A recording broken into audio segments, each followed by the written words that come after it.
लेकिन एक बात याद रखना, आज तुमने एक मासूम दिल तोड़ा है और इस दिल टूटने की गूंज तुम्हें उम्र भर अब सुनाई देती रहेगी।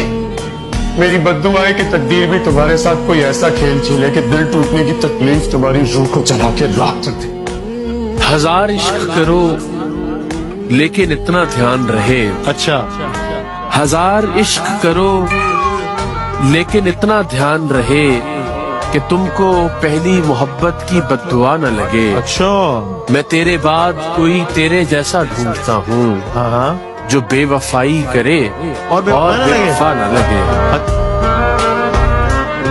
किसी पे ऐसा भी वक्त आए कभी खुदा न करे, अल्लाह किसी पे ऐसा भी वक्त आए कभी खुदा न करे कि अपने हाथों को तकता रहे दुआ न करे।